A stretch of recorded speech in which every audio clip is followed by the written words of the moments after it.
ಶ್ರೀ ಗಣಪತಿ ಶಾರದಾ ಗುರುಭ್ಯೋ ನಮಃ. ಉತ್ತರಂ ಯತ್ ಸಮುದ್ರಸ್ಯ ಹಿಮಾದ್ರೇಶ್ಚೈವ ದಕ್ಷಿಣಂ ವರ್ಷಂ ತದ್ಭಾರತಂ ನಾಮ ಭಾರತೀಯತ್ರ ಸಂತತಿ. ಶ್ರೋತೃಗಳಿಗೆ ಶ್ರೀ ಸ್ಕಾಂದ ಮಹಾಪುರಾಣದ 4ನೆಯ ಕಾಶಿ ಖಂಡದ ಉತ್ತರಾರ್ಧದಲ್ಲಿ ಪಂಚನದಾವಿರ್ಭಾವ ವರ್ಣನವೆಂಬ 59ನೆಯ ಅಧ್ಯಾಯಕ್ಕೆ ಸ್ವಾಗತ.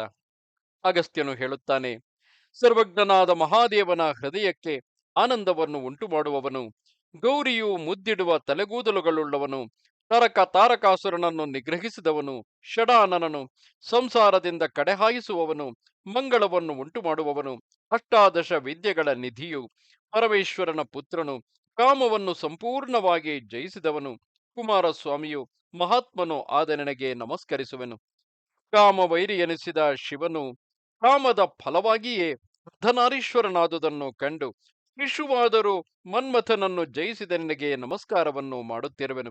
ಎಲೈ ಸ್ಕಂದನೆ, ಹಿಂದೆ ಶ್ರೀಹರಿಯು ಮಾಯಾ ಬ್ರಾಹ್ಮಣನ ವೇಷವನ್ನು ಧರಿಸಿದವನಾಗಿ ದಿವೋದಾಸನಿಗೆ ಉಪದೇಶವನ್ನು ಮಾಡಿ ಕಾಶಿ ಕ್ಷೇತ್ರದಲ್ಲಿ ಪರಮ ಪವಿತ್ರವಾದ ಪಂಚನದ ತೀರ್ಥವನ್ನು ಸೇರಿ ನಿಂತನೆಂದು ಹೇಳಿದೆಯಲ್ಲವೇ? 3 ಲೋಕಗಳಲ್ಲಿಯೂ ಕಾಶಿ ಕ್ಷೇತ್ರವೇ ಪರಮ ಪವಿತ್ರವಾದ ಪ್ರದೇಶವೆಂದು ವಿಖ್ಯಾತವಾಗಿರುವುದು. ಅದರಲ್ಲಿಯೂ ಪಂಚನದ ತೀರ್ಥವೇ ಸರ್ವೋತ್ತಮವೆಂದು ಶ್ರೀಹರಿಯು ನಿಶ್ಚಯಿಸಿದನು. ಷಣ್ಮುಖನೇ, ಆ ತೀರ್ಥಕ್ಕೆ ಪಂಚನದವೆಂಬ ನಾಮವು ಹೇಗೆ ಸಂಭವಿಸಿತು ಮತ್ತು ಕಾಶಿಯಲ್ಲಿರುವ ಸಮಸ್ತ ತೀರ್ಥಗಳಲ್ಲಿಯೂ ಅದು ಪರಮ ಪಾವನವೆನಿಸಲು ಕಾರಣವೇನು? ಷಡ್ಗುಣೈಶ್ವರ್ಯ ಭರಿತನು, ಜೀವರ ಅಂತರಾತ್ಮನು, ಜಗನ್ನಾಥನು ಆದ ಮಹಾವಿಷ್ಣುವು ಸಕಲ ಲೋಕಗಳನ್ನು ಲೀಲಾಮಾತ್ರದಿಂದಲೇ ಪಾಲಿಸುವವನು, ಸೃಷ್ಟಿ ಮಾಡುವವನು ಮತ್ತು ಸಂಹರಿಸುವವನು. ರೂಪರಹಿತನಾದರೂ ವ್ಯಕ್ತ ರೂಪವನ್ನು ಧರಿಸಿರುವನು, ಅವ್ಯಕ್ತನಾದರೂ ಜನರ ನೇತ್ರಗಳಿಗೆ ವ್ಯಕ್ತನಾಗಿರುವನು, ಸ್ವತಃ ನಿರಾಕಾರನಾದರೂ ಆಕಾರ ಸಹಿತನಾಗಿರುವನು. ಜನನ ಮರಣ ರೂಪವಾದ ಪ್ರಪಂಚದ ಸಂಪರ್ಕವಿಲ್ಲದಿದ್ದರೂ ಪ್ರಪಂಚದಲ್ಲಿಯೇ ನೆಲೆಸಿರುವನು. ಜನ್ಮರಹಿತನಾದರೂ ಅನೇಕ ಅವತಾರಗಳನ್ನು ಎತ್ತಿರುವನು. ನಾಮ ನಿರೂಪ್ಯನಲ್ಲದಿದ್ದರೂ ನಾರಾಯಣಾದಿ ಸ್ಪಷ್ಟ ನಾಮಗಳನ್ನು ಧರಿಸಿರುವನು. ತನಗೆ ಯಾವ ಆಲಂಬನವಿಲ್ಲದಿದ್ದರೂ ತಾನೇ ಬ್ರಹ್ಮಾಂಡಕ್ಕೆ ಆಲಂಬನವಾಗಿರುವವನು. ಗುಣಾತೀತನಾದರೂ ಗುಣಗಳಿಗೆ ಆಶ್ರಯನಾಗಿರುವನು. ಇಂದ್ರಿಯಹೀನನಾದರೂ ಇಂದ್ರಿಯಾಧಿಷ್ಠಾತ್ರವೆನಿಸಿರುವನು. ಪಾದಹೀನನಾದರೂ ಸರ್ವವ್ಯಾಪ್ತನಾಗಿರುವನು.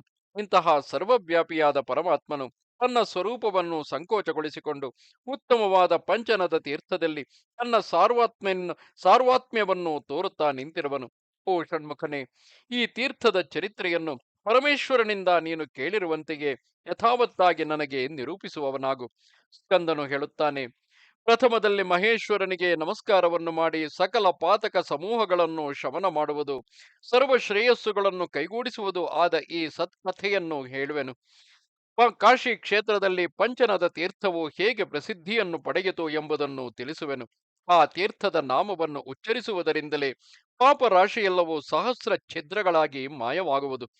ಅಲ್ಲದೆ ಪ್ರಯಾಗ ತೀರ್ಥವೆಂಬುದರಲ್ಲಿ ಮಹೇಶ್ವರನೇ ಸಾಕ್ಷಾತ್ತಾಗಿ ನೆಲೆಗೊಂಡಿರುವನು. ಈ ಪ್ರಯಾಗ ತೀರ್ಥದ ಬಲದಿಂದಲೇ ಅಲ್ಲಿರುವ ಸಕಲ ತೀರ್ಥಗಳು ಪಾಪಿಗಳ ಪಾಪರಾಶಿಯೆಲ್ಲವನ್ನು ತಮ್ಮ ತೇಜಸ್ಸಿನಿಂದ ಆಕ್ರಮಿಸಿ ನಾಶಗೊಳಿಸುತ್ತಿರುವವು.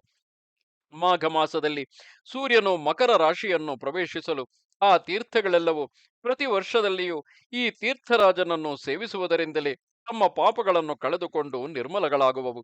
ಉತ್ತಮ ತೀರ್ಥವೆನಿಸಿದ ಪ್ರಯಾಗ ತೀರ್ಥವೂ ಸಹ ಸಕಲ ತೀರ್ಥಗಳು ತನ್ನಲ್ಲಿ ಅರ್ಪಿಸಿದ ಪಾಪರಾಶಿಯನ್ನು, ಮಹಾಪಾತಕಗಳು ಸ್ನಾನದಿಂದ ತನ್ನಲ್ಲಿ ಬಿಟ್ಟ ಪಾತಕಗಳನ್ನು ಪಂಚನದ ತೀರ್ಥದ ಬಲದಿಂದ ಕಳೆದುಕೊಳ್ಳುವುದು. ತೀರ್ಥಶ್ರೇಷ್ಠವೆನಿಸಿದ ಪ್ರಯಾಗವು ವರ್ಷದ ಆದ್ಯಂತವು ಯಾವ ಪಾಪರಾಶಿಯನ್ನು ಸಂಗ್ರಹಿಸುವುದೋ ಅದನ್ನೆಲ್ಲ ಕಾರ್ತೀಕ ಮಾಸದಲ್ಲಿ ಒಂದು ಸ್ನಾನವನ್ನು ಮಾಡುವುದರಿಂದಲೇ ಪಂಚನದ ತೀರ್ಥದಲ್ಲಿ ಕಳೆದುಕೊಳ್ಳುವುದೆಂಬುದು ನಿಜವು.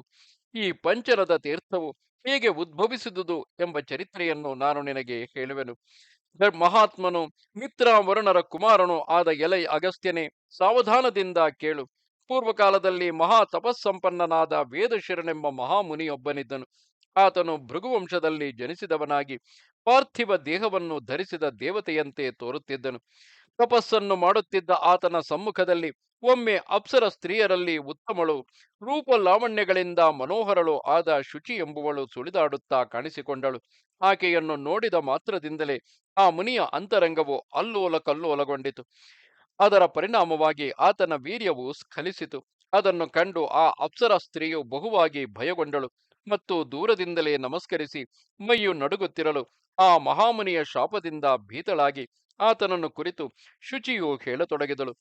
ಉಗ್ರ ತಪಸ್ಸಿಗೆ ನಿಧಿಯಾದ ವೇದಶಿರನೆ, ನಾನು ನಿನ್ನ ವಿಷಯದಲ್ಲಿ ಯಾವ ಅಪರಾಧವನ್ನು ಮಾಡಿದವಳಲ್ಲ. ನೀನು ಸಹನೆ ಎಂಬ ಗುಣಕ್ಕೆ ನೆಲವನೆಯಾಗಿರುವುದರಿಂದ ನನ್ನನ್ನು ಕ್ಷಮಿಸು. ತಪಸ್ಸಂಪನ್ನರೆಲ್ಲರೂ ಕ್ಷಮಾವಂತರೇ ಅಲ್ಲವೇ? ಮುನಿಗಳ ಮನಸ್ಸೆಂಬುದು ಕಮಲಕ್ಕಿಂತಲೂ ಪ್ರಾಯಕವಾಗಿ ಮೃದುವಾಗಿಯೇ ಇರುವುದು ಪ್ರಾಜ್ಞನೆ. ಆದರೆ ಸ್ತ್ರೀಯರಾದರೂ ಸ್ವರೂಪದಿಂದಲೇ ಕಠೋರ ಹೃದಯವುಳ್ಳವರಾಗಿರುವರು.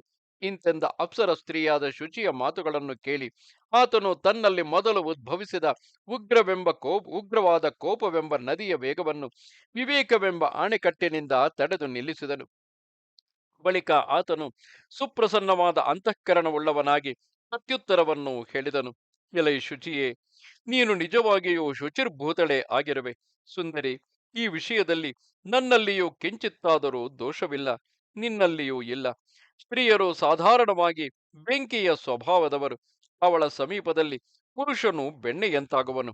ಅಥವಾ ಇದನ್ನು ಕೇಳುವವರು ವಿಚಾರಹೀನರೆಂದೇ ನಿಶ್ಚಯಿಸಬೇಕು. ಏಕೆಂದರೆ ಇಲ್ಲಿನ ದೃಷ್ಟಾಂತ ದಾರ್ಷ್ಟ್ಯಂತಗಳಲ್ಲಿಯೂ ಅನುಲ್ಲಂಘ್ಯವಾದ ಒಂದು ಅಂತರವು ಕಾಣಬರುವುದು. ಮಜ್ಜಿಗೆಯಿಂದ ತೆಗೆದ ಸಾರಭೂತವಾದ ಬೆಣ್ಣೆಯು ಅಗ್ನಿಯ ಸಂಯೋಗದಿಂದಲೇ ಸ್ನೇಹಮಯವಾಗುವುದು. ಆದರೆ ಸ್ತ್ರೀ ಎಂಬ ಪದಾರ್ಥದ ವಿಷಯದಲ್ಲಿ ಮನುಷ್ಯನು ದೂರದಲ್ಲಿದ್ದರೂ ಸ್ನೇಹಭರಿತನಾಗುವನು. ಇಂತು ಈ ಸಾಮ್ಯ ಕಥನದಲ್ಲಿ ವೈಷಮ್ಯವು ಕಂಡುಬರುತ್ತಿರುವುದು. ನಿರ್ಮಲ ಮನಸ್ಕಳಾದ ಶುಚಿಯೇ, ಆದುದರಿಂದ ನೀನು ಭಯಪಡಬೇಕಾದ ಕಾರಣವಿಲ್ಲ. ನೀನು ಉದ್ದೇಶಪೂರ್ವಕವಾಗಿ ಇಲ್ಲಿಗೆ ಬಂದವಳಲ್ಲ. ನನಗೂ ಸ್ವಾಭಾವಿಕವಾಗಿಯೇ ರೇತಸ್ಖಲನ ಉಂಟಾಯಿತು. ವೈರಿಯ ವಿಷಯದಲ್ಲಿ ಕೋಪವನ್ನು ತಾಳಲು ಒಂದು ಕ್ಷಣವಾದರೂ ಮನಸ್ಸನ್ನು ಸಡಿಲಿಸುವುದರಿಂದ ಮುನಿಯ ತಪಸ್ಸಿಗೆ ಎಷ್ಟು ಹಾನಿಯುಂಟಾಗುವುದೋ ಅಷ್ಟು ಹಾನಿಯು ಆಶಾಜನಿತವಲ್ಲದ ರೇತಸ್ಖಲನದಿಂದ ಎಂದಿಗೂ ಉಂಟಾಗಲಾರದು. ಮೇಘಜಾಲವು ಆವರಿಸಲು ಸೂರ್ಯ ಚಂದ್ರರ ಪ್ರಕಾಶಗಳು ಕ್ಷಣಮಾತ್ರದಲ್ಲಿ ಹೇಗೆ ಮಂದವಾಗುವವೋ ಹಾಗೆಯೇ ಕೋಪದಿಂದ ಬಹುಕಷ್ಟದಿಂದ ಅರ್ಜಿತವಾದ ತಪಸ್ಸು ಸಹ ಕ್ಷಯವನ್ನು ಹೊಂದುವುದು. ಸರ್ವ ಅನರ್ಥಗಳಿಗೆ ಮೂಲ ಕಾರಣವಾದ ಕ್ರೋಧವುಳ್ಳ ಮನುಷ್ಯನಿಗೆ ಯಾವ ಪುರುಷಾರ್ಥಗಳು ತಾನೇ ಲಭಿಸುವವು? ದುಷ್ಟ ಜನರಿಗೆ ಔನ್ನತ್ಯ ಮತ್ತು ಮರ್ಯಾದೆಗಳನ್ನು ನೀಡುತ್ತಿರುವ ಸ್ಥಳದಲ್ಲಿ ಸಾಧುಗಳ ಏಳಿಗೆಯು ಎಂತು ನಡೆದೀತು? ಕೋಪವೆಂಬುದು ಮನಸ್ಸನ್ನು ಆವರಿಸಲು ಅದರಲ್ಲಿ ಕಾಮವಾಸನೆಯು ಹೇಗೆ ಉಂಟಾಗುವುದು? ಕೇತುವು ಚಂದ್ರನ ಪೂರ್ಣ ಮಂಡಲವನ್ನು ಗ್ರಾಸ ಮಾಡಿರಲು ಬೆಳದಿಂಗಳು ಉಂಟಾಗುವ ಸಂಭವವಾದರೂ ಎಲ್ಲಿಯದು? ಕೋಪವೆಂಬ ಬೆಂಕಿಯು ಕಾಳ್ಗಿಚ್ಚಾಗಿ ಮನಸ್ಸಿನೊಳಗೆಲ್ಲ ಉರಿಯುತ್ತಿರಲು ಶಾಂತಿ ಎಂಬ ವೃಕ್ಷವು ಸುಖವಾಗಿ ಇರುವುದಾದರೂ ಎಂತು? ಯಾರಿಂದಲಾದರೂ ಸಿಂಹದ ಹಿಡಿತಕ್ಕೆ ಸಿಕ್ಕಿದ ಆನೆಯ ಮರಿಯು ಸ್ವಸ್ಥವಾಗಿದ್ದುದು ಕಾಣಲ್ಪಟ್ಟಿದೆ. ಆದುದರಿಂದ ಬುದ್ಧಿವಂತನಾದವನು ಧರ್ಮಾರ್ಥ ಕಾಮ ಮೋಕ್ಷ ರೂಪವಾದ ಧರ್ಮ ದೇಹವನ್ನು ನಾಶಗೊಳಿಸುವ ಶತ್ರುವಾದ ಕ್ರೋಧವನ್ನು ಸರ್ವ ಪ್ರಕಾರದಿಂದಲೂ ಹೇಯವೆಂದು ತಿಳಿದು ದೂರ ಮಾಡಬೇಕು. ಎಲ್ಲವೂ ಶುಚಿಯೇ, ಸೌಭಾಗ್ಯವತಿಯಾದ ನೀನು ಈಗ ಮಾಡಬೇಕಾಗಿರುವ ಕಾರ್ಯವನ್ನು ಹೇಳುವೆನು, ಕೇಳು. ನಾವು ವ್ಯರ್ಥವಲ್ಲದ ಬೀಜವುಳ್ಳವರು. ಆದುದರಿಂದ ನೀನು ಈ ವೀರ್ಯವನ್ನು ಗರ್ಭದಲ್ಲಿ ಧರಿಸು. ನಿನ್ನನ್ನು ನೋಡಿದುದರಿಂದಲೇ ಸ್ಖಲಿತವಾದ ಈ ವೀರ್ಯವನ್ನು ನೀನೇ ರಕ್ಷಿಸಲು ನಿನ್ನ ಉದರದಲ್ಲಿ ಅತ್ಯಂತ ನಿರ್ಮಲವಾದ ಕನ್ಯಾ ರತ್ನವೊಂದು ಜನಿಸುವುದು. ಇಂತೆಂದು ಆ ಮಹಾಮುನಿಯು ಹೇಳಲು ತನಗೆ ಪುನರ್ಜನ್ಮ ಉಂಟಾಯಿತೆಂದು ತಿಳಿದು ಆ ಅಪ್ಸರ ಸ್ತ್ರೀಯು ಮಹಾಪ್ರಸಾದವೆಂದು ಸ್ವೀಕರಿಸಿ ಆತನ ವೀರ್ಯವನ್ನು ಧಾರಣ ಮಾಡಿದಳು. ಬಳಿಕ ಉಚಿತ ಕಾಲದಲ್ಲಿ ನೋಡಿದವರ ಮನಸ್ಸಿನ ಆನಂದದ ಖನಿ ಎಂಬಂತೆ ರೂಪ ಲಾವಣ್ಯಗಳಿಂದ ಕೂಡಿದ ಒಂದು ಕನ್ಯಾಮಣಿಯನ್ನು ಅಪ್ಸರ ಸ್ತ್ರೀಯಾದ ಆ ಶುಚಿದೇವಿಯು ಪ್ರಸವಿಸಿದಳು. ಅಪ್ಸರೋತ್ತಮೆಯಾದ ಆಕೆಯು ಆ ಹೆಣ್ಣು ಮಗುವನ್ನು ತಂದೆಯಾದ ವೇದಶಿರ ಮಹಾಮುನಿಯ ಆಶ್ರಮದಲ್ಲಿಯೇ ಬಿಟ್ಟು ತನಗೆ ಇಷ್ಟ ಬಂದಲ್ಲಿಗೆ ಹೊರಟು ಹೋದಳು.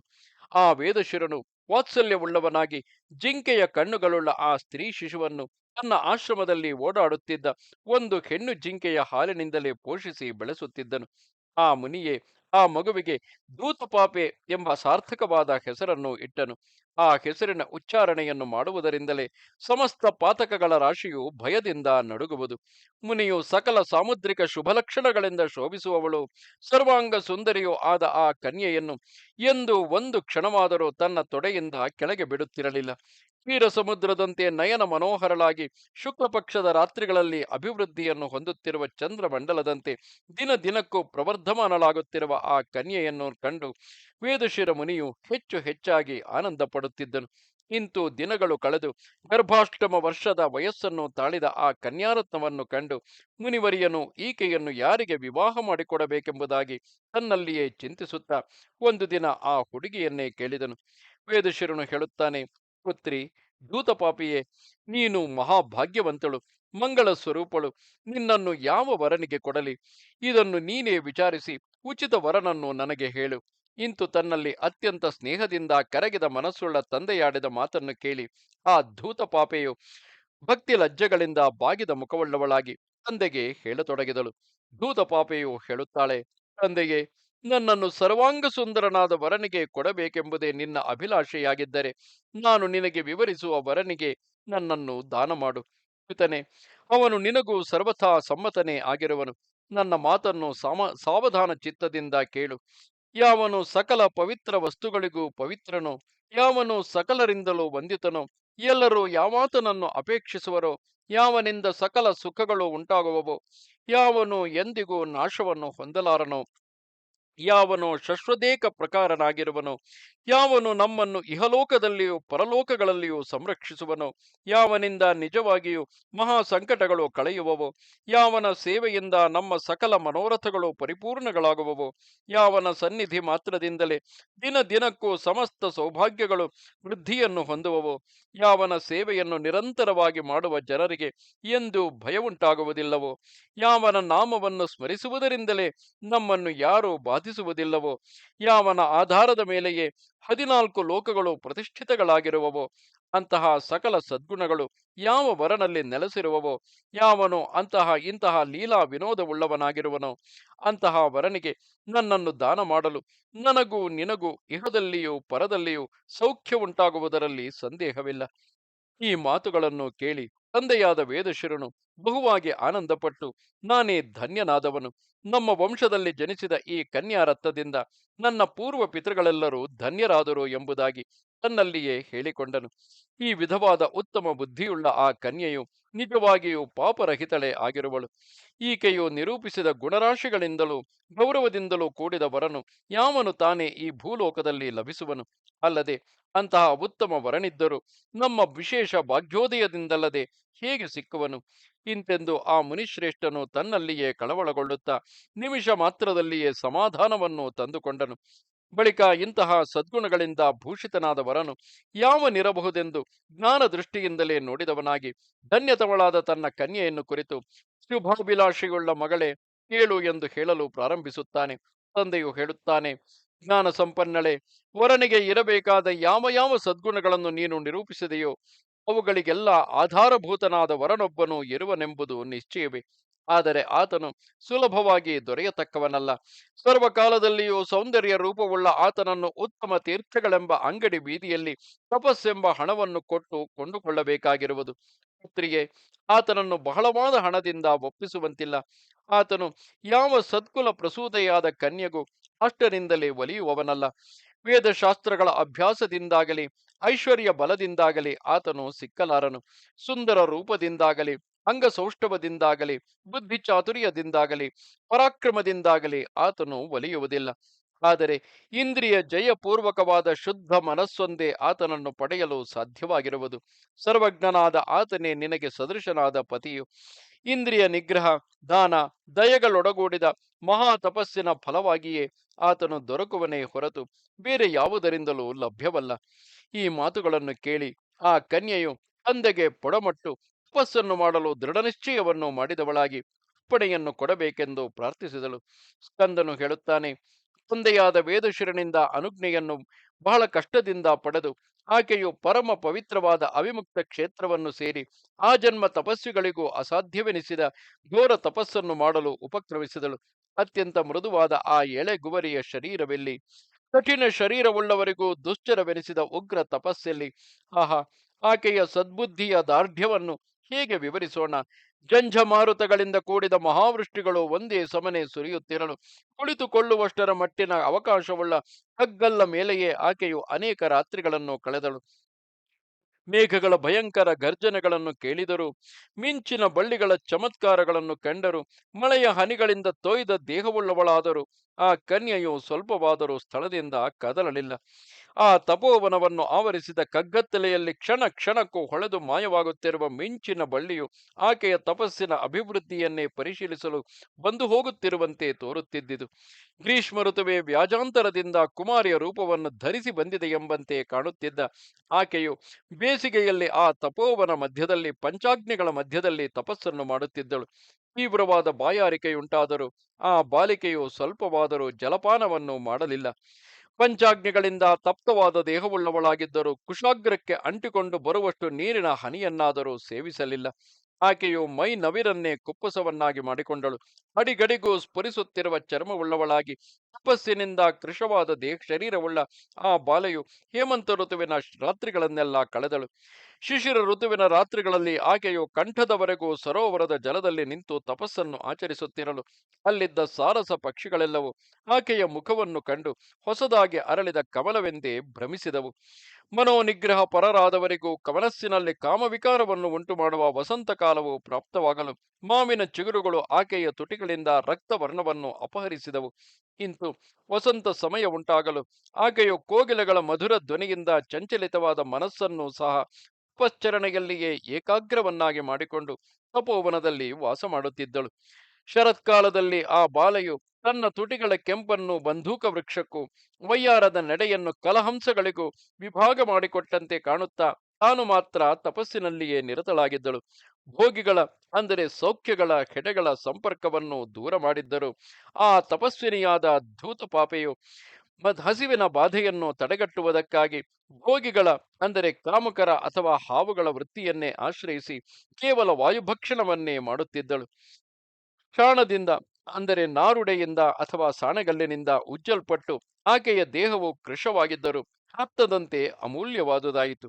ಮತ್ತು ತಪಸ್ಸಿನಿಂದ ಆಕೆಯ ದೇಹವು ಕ್ಷಯಿಸಿದಂತೆಲ್ಲ ಹೆಚ್ಚು ಹೆಚ್ಚಾಗಿ ಕಾಂತಿಯುಕ್ತವಾಗತೊಡಗಿತು.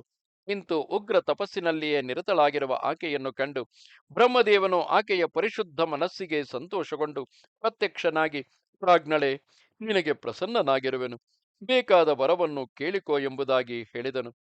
ಆಕೆಯು ಹಂಸಯಾನಾರೂಢನು ಪ್ರಜಾಪತಿಯು ಆದ ಚತುರ್ಮುಖನು ಎದುರಿನಲ್ಲಿದ್ದುದನ್ನು ಕಂಡು ಸುಪ್ರೀತಳಾಗಿ ನಮಸ್ಕಾರವನ್ನು ಮಾಡಿ ಅಂಜಲಿ ಬಂಧವನ್ನು ಮಾಡಿಕೊಂಡು ವಿಜ್ಞಾಪಿಸತೊಡಗಿದಳು. ದೂತಪಾಪಿಯು ಹೇಳುತ್ತಾಳೆ, ವರಪ್ರದನಾದ ಪಿತಾಮಹನೇ, ನನಗೆ ವರವನ್ನು ಕೊಡುವುದಾಗಿದ್ದರೆ ಸಮಸ್ತ ಪವಿತ್ರ ವಸ್ತುಗಳಿಗಿಂತಲೂ ನಾನು ಅತಿ ಪವಿತ್ರಳಾಗಿರುವಂತೆ ವರವನ್ನು ಅನುಗ್ರಹಿಸು. ಆಕೆಯ ಅಭೀಪ್ಸಿತವನ್ನು ಕೇಳಿ ಸಂತುಷ್ಟಾಂತರಂಗನಾದ ಬ್ರಹ್ಮದೇವನು ನಿರ್ಮಲಳು ನಿರ್ಮಲ ಇಚ್ಛೆಯುಳ್ಳವಳು ಆದ ಆಕೆಯನ್ನು ಕುರಿತು ಪ್ರತ್ಯುತ್ತರವನ್ನು ಹೇಳತೊಡಗಿದನು. ಬ್ರಹ್ಮನು ಹೇಳುತ್ತಾನೆ, ಕೆಲವು ಧೂತಪಾಪಿಯೇ, ಈ ಭೂಮಂಡಲದೊಳಗೆಲ್ಲ ಯಾವ ಯಾವ ಪವಿತ್ರ ವಸ್ತುಗಳಿರುವವೋ ಅವುಗಳಿಗಿಂತ ಅಪ್ರತಿಮವಾದ ನೈರ್ಮಲ್ಯವನ್ನು ನೀನು ನನ್ನ ವರದ ಫಲವಾಗಿ ಪಡೆಯುವವಳಾಗು. ಓ ಬಾಲಕಿಯೇ, ಬ್ರಹ್ಮಾಂಡದಲ್ಲಿ 3.5 ಕೋಟಿ ಸಂಖ್ಯೆಯುಳ್ಳ ತೀರ್ಥಗಳಿರುವವು. ಅವುಗಳೆಲ್ಲವೂ ಸ್ವರ್ಗದಲ್ಲಿಯೂ ಭೂಮಿಯಲ್ಲಿಯೂ ಅಂತರಿಕ್ಷದಲ್ಲಿಯೂ ವಿಸ್ತರಿಸಿರುವವುಗಳಾಗಿ ಒಂದಕ್ಕಿಂತ ಒಂದು ಪವಿತ್ರಗಳಾಗಿರುವವು. ಆ ತೀರ್ಥಗಳೆಲ್ಲವೂ ನಿನ್ನ ದೇಹದ ಒಂದೊಂದು ರೋಮಕೂಪದಲ್ಲಿಯೂ ನನ್ನ ವರದಿಂದ ಅಡಗಿ ಹೋಗಲಿ.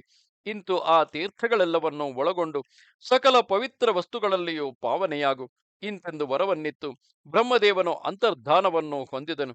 ಆಕೆಯು ಸಮಸ್ತ ಕಲ್ಮಶಗಳನ್ನು ಕಳೆದುಕೊಂಡು ತಂದೆಯಾದ ವೇದಶಿರಸ್ಸಿನ ಆಶ್ರಮಕ್ಕೆ ಹಿಂದಿರುಗಿ ಬಂದಳು.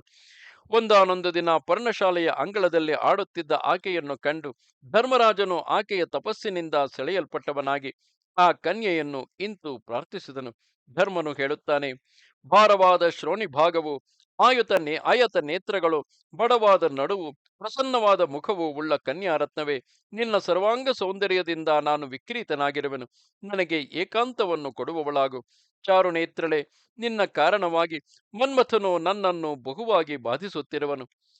ಹೆಸರು ಕುಲಗಳನ್ನರಿಯದ ಆತನು ಇಂತು ಮತ್ತೆ ಮತ್ತೆ ಅಂಗಸಂಗವನ್ನು ಪ್ರಾರ್ಥಿಸುತ್ತಿರಲು ಆ ಕನ್ಯಾರತ್ನವು ಆತನಿಗೆ ಇಂತೆಂದಳು, ಎಲೈ ದುರ್ಬುದ್ಧಿಯೇ, ತಂದೆಯೇ ನನ್ನನ್ನು ದಾನ ಮಾಡಲು ಅಧಿಕಾರಿಯಾದವನು, ನೀನು ಆತನನ್ನೇ ಪ್ರಾರ್ಥಿಸು. ಕನ್ಯೆಯು ತಂದೆಯ ದಾನಕ್ಕೆ ಒಳಪಟ್ಟಿರುವಳೆಂಬ ಪುರಾತನವಾದ ಪ್ರವಾದವನ್ನು ನೀನು ಇದುವರೆಗೂ ಕೇಳಿದುದಿಲ್ಲವೇ? ಇಂತೆಂದ ಆ ಹುಡುಗಿಯ ಮಾತುಗಳನ್ನು ಕೇಳಿ ಮುಂದಾಗಲಿರುವ ಕಾರ್ಯದ ಗೌರವದಿಂದ ಚೋದಿತನಾಗಿ ಲಜ್ಜೆಯನ್ನು ತ್ಯಜಿಸಿ ಧೈರ್ಯಶಾಲಿನಿಯಾದ ಆಕೆಯನ್ನು ಮತ್ತೆ ನಿರ್ಬಂಧಪಡಿಸಿದನು. ಧರ್ಮನು ಹೇಳುತ್ತಾನೆ, ಸೌಭಾಗ್ಯಯುಕ್ತಳಾದ ಸುಂದರಿಯೇ, ನಾನು ನಿನ್ನ ತಂದೆಯನ್ನು ಪ್ರಾರ್ಥಿಸುವವನಲ್ಲ, ನೀನೇ ಗಂಧರ್ವ ವಿಧಿಯನ್ನು ಅನುಸರಿಸಿ ನನ್ನ ಇಷ್ಟಾರ್ಥವನ್ನು ಸಫಲಗೊಳಿಸು. ಇಂತೆಂದ ಬಲಾತ್ಕಾರದ ಮಾತುಗಳನ್ನು ಕೇಳಿ ಆ ಕನ್ಯೆಯು ಪುನಃ ಪುನಃ ಆ ಧರ್ಮರಾಜನನ್ನು ಕುರಿತು, ಕನ್ಯೆಯು ದಾನ ಮಾಡಲೆಳೆಸುವ ತಂದೆಗೆ ಅಧೀನಳಾದವಳು ಎಂಬುದಾಗಿ ಬಹು ವಿಧವಾಗಿ ಹೇಳಿದಳು. ಎಲೈ ಮಂದ ಬುದ್ಧಿಯೇ, ಇಂತಹ ಮಾತುಗಳನ್ನೆಲ್ಲಿ ಪುನಃ ಆಡಬೇಡ, ಇಲ್ಲಿಂದ ಹೊರಟು ಹೋಗು ಎಂಬುದಾಗಿ ಗದ್ದರಿಸಿದಳು. ಆದರೂ ಆ ಕನ್ಯೆಯ ಮೋಹದಿಂದ ಕಾಮಾತುರನಾದ ಧರ್ಮರಾಜನು ಕದಲಲಿಲ್ಲ. ಅದನ್ನು ಕಂಡು ಧೂತಪಾಪೆಯು ಬಾಲಕಿಯಾದರೂ ತನ್ನ ತಪಸ್ಸಿನ ಬಲದಿಂದ ಪ್ರಬಲಳಾಗಿ, ನೀನು ಎಷ್ಟು ಹೇಳಿದರೂ ಕೇಳದ ಜಡನಾಗಿರುವುದರಿಂದ ಜಲಾಧಾರವಾದ ನದಿಯಾಗು ಎಂಬುದಾಗಿ ಶಾಪವನ್ನಿತ್ತಳು. ಆ ಶಾಪವನ್ನು ಕೇಳಿ ಅವಳಲ್ಲಿ ಕೋಪಗೊಂಡ ಧರ್ಮರಾಜನು, ಕೆಲವು ದುಷ್ಟಬುದ್ಧಿಯುಳ್ಳವಳೇ, ಹಲವು ವಿಧವಾದ ನನ್ನ ಪ್ರಾರ್ಥನೆಯನ್ನು ಅಂಗೀಕರಿಸದ ಕಠಿಣ ಹೃದಯಗಳಾದ ನೀನು ಕಲ್ಲಾಗಿ ಹೋಗು ಎಂದು ಶಪಿಸಿದನು. ಸ್ಕಂದನು ಹೇಳುತ್ತಾನೆ, ಅಗಸ್ತ್ಯ ಮುನಿಯೇ, ಇಂತು ಇಬ್ಬರು ಪರಸ್ಪರ ಶಾಪಗಳನ್ನೀಯಲು ಧರ್ಮನು ನದಿಯಾದನು. ಇಂದಿಗೂ ಸಹ ಅವಿಮುಕ್ತ ಮಹಾಕ್ಷೇತ್ರದಲ್ಲಿ ಧರ್ಮನು ಧರ್ಮನದವೆಂಬ ವಿಶಾಲವಾದ ಕೀರ್ತಿಯನ್ನು ಪಡೆದಿರುವನು. ಆ ಕನ್ಯೆಯು ಭಯದಿಂದ ನಡುಗುತ್ತಾ ತನಗೆ ಶಿಲಾಪ್ರಾಪ್ತಿ ರೂಪವಾದ ಶಾಪವು ಬರುವುದಕ್ಕೆ ಕಾರಣವನ್ನೆಲ್ಲ ತಂದೆಗೆ ವಿಸ್ತರಿಸಿದಳು.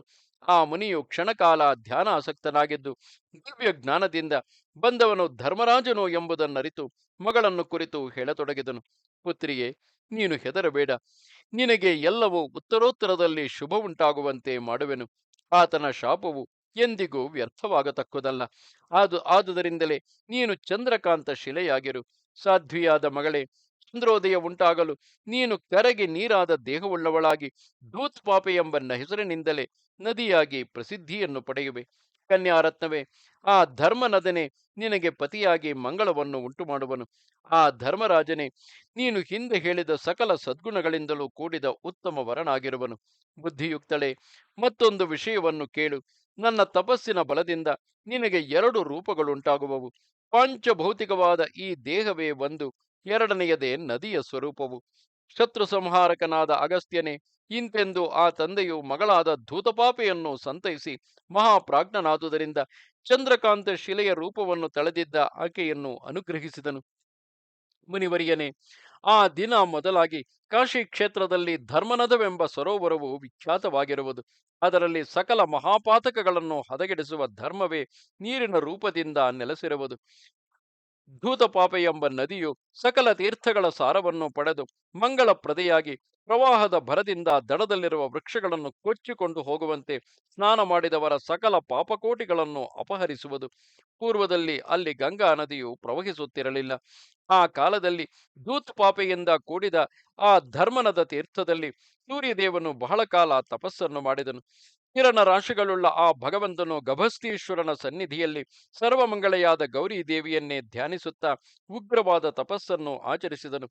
ಮಯೂಖಾದಿತ್ಯ ನಾಮಕವಾದ ತೀರ್ಥದಲ್ಲಿ ಆತನು ತಪಸ್ಸನ್ನು ಮಾಡುತ್ತಿರಲು ತಪಸ್ಸಿನ ಕ್ಲೇಶಗಳನ್ನು ಅನುಭವಿಸುತ್ತಿದ್ದ ಆತನ ಕಿರಣಗಳಿಂದ ದೇಹದಲ್ಲಿ ಹೆಚ್ಚಾದ ಬೆವರಿನ ಹನಿಗಳು ಕಾಣಿಸಿಕೊಂಡವು. ಕಿರಣಗಳಿಂದ ಉದ್ಭವಿಸಿದ ಸ್ವೇದೋದಕದ ಬಿಂದುಗಳ ಧಾರೆಯು ಸುರಿಯುತ್ತಿರಲು ಅವುಗಳಿಂದ ಕಿರಣ ಎಂಬ ಪವಿತ್ರವಾದ ನದಿಯುಂಟಾಯಿತು. ಕಿರಣಾಖ್ಯವಾದ ಆ ನದಿಯು ಧೂತ್ಪಾಪೆಯೊಡನೆ ಸೇರುವುದಾಗಿ ಸ್ನಾನವನ್ನು ಮಾಡುವ ಮಾತ್ರದಿಂದಲೇ ಮಹಾಪಾತಕಗಳೆಂಬ ಗಾಢಾಂಧಕಾರವನ್ನು ಧ್ವಂಸ ಮಾಡುತ್ತಿರುವುದು. ಮೊದಲು ಸಕಲ ತೀರ್ಥಗಳ ಸಾರವನ್ನೊಳಗೊಂಡು ಸಮಸ್ತ ಪಾತಕಗಳನ್ನು ನಾಶಗೊಳಿಸುವ ಧೂತಪಾಪೆಯು ಪುಣ್ಯ ನದಿಯಾದ ಧರ್ಮನದವನ್ನು ಸೇರುತ್ತಿರುವುದು. ಬಳಿಕ ಮುಂದಕ್ಕೆ ಹರಿಯುತ್ತಿರುವ ಆ ನದಿಯನ್ನು ಸೂರ್ಯದೇವನಿಂದ ಉದ್ಭವಿಸಿದ ಕಿರಣ ನದಿಯು ಬಂದು ಸೇರುವುದು. ಆ ನದಿಯ ಹೆಸರನ್ನು ಸ್ಮರಿಸುವುದರಿಂದಲೇ ಸಂಸಾರದ ಮಹಾಮೋಹವು ತನ್ನ ಕಾರ್ಯವನ್ನು ಮಾಡಲು ಅಶಕ್ತವಾಗುವುದು. ಇಂತು ವಾರಾಣಸಿಯಲ್ಲಿ ಕಿರಣೆಯು ಧೂತಪಾಪೆಯು ಪವಿತ್ರವೂ ಪುಣ್ಯೋದಕ ಸಮನ್ವಿತವೂ ಆದ ಆ ಧರ್ಮನದ ತೀರ್ಥದಲ್ಲಿ ಪ್ರವಹಿಸುತ್ತಾ ಸ್ನಾನ ಮಾಡಿದವರ ಸಕಲ ಪಾತಕಗಳನ್ನು ನಾಶ ಮಾಡುತ್ತಿರುವವು. ಬಳಿಕ ಕಾಲಾನಂತರದಲ್ಲಿ ಭಗೀರಥನನ್ನು ಅನುಸರಿಸಿದ ಗಂಗೆಯೂ ಅಲ್ಲಿಗೆ ಬಂದಳು. ಆ ಭಾಗೀರಥಿಯನ್ನೇ ಅನುಸರಿಸಿ ಯಮುನಾ ನದಿಯು ಸರಸ್ವತಿಯು ಅಲ್ಲಿ ಬಂದು ಸೇರುವವರಾದರು. ಆದುದರಿಂದ ಈ ತೀರ್ಥದಲ್ಲಿ ಕಿರಣ, ಧೂತಪಾಪ, ಪುಣ್ಯೋದಕವುಳ್ಳ ಸರಸ್ವತಿ, ಗಂಗಾ ಮತ್ತು ಯಮುನೆಯರೆಂಬ 5 ನದಿಗಳು ಸನ್ನಿಹಿತಗಳಾಗಿರುವವೆಂದು ಪ್ರಸಿದ್ಧವಾಗಿರುವುದು. ಈ 5 ನದಿಗಳ ಸಂಗಮ ಸ್ಥಾನವಾದ ತೀರ್ಥವು ಪಂಚನದವೆಂಬ ಹೆಸರಿನಿಂದ 3 ಲೋಕಗಳಲ್ಲಿಯೂ ಕೀರ್ತಿಯನ್ನು ಪಡೆದಿರುವುದು. ಆ ನೀರಿನಲ್ಲಿ ಮುಳುಗಿ ಸ್ನಾನ ಮಾಡಿದ ಮನುಷ್ಯನು ಪುನಃ ಪಾಂಚಭೌತಿಕವಾದ ದೇಹವನ್ನು ಪಡೆಯುವುದಿಲ್ಲ.